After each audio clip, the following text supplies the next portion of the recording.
A former carer for my mum who had vascular dementia as the result of a hemorrhagic stroke, and I cared for her for 4 years until she fell and broke her hip and then had to go into hospital. I then spent 4 months battling with the health and social care system, trying to get her released back. I live in an independent living with extra care scheme for 7 years, and many elderly and vulnerable residents have been moved into this scheme as a quick option, not a long-term solution the way it should be.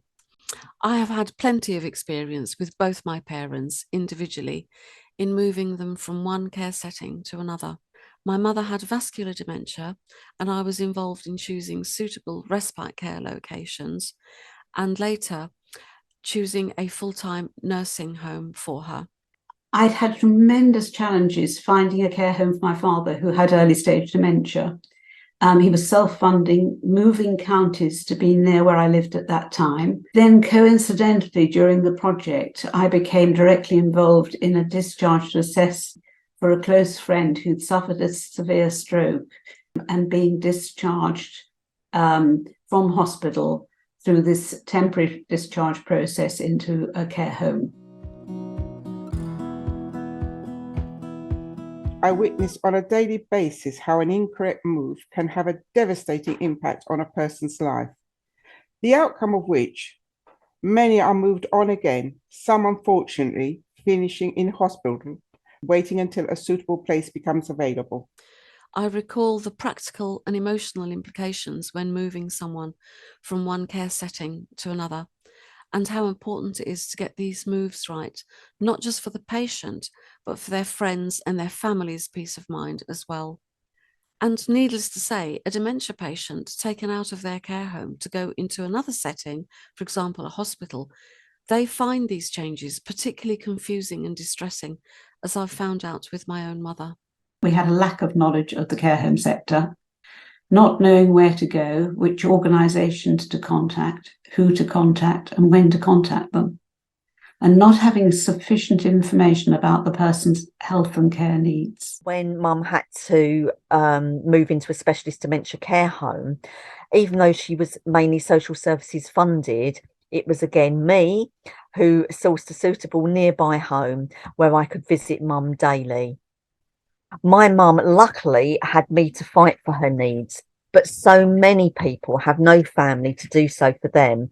And it is why I feel so passionately that this study is of value. No one should have to endure what my mum and I went through.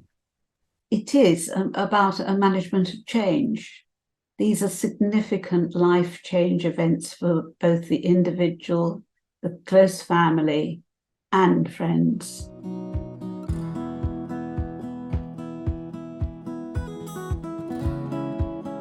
From participating in this research, I have realised that there is currently a lack of communication between all the facilitators and a misunderstanding of what schemes really do offer. I hope that from the result of this research, a more holistic approach will be taken with more questions and answers between all the stakeholders.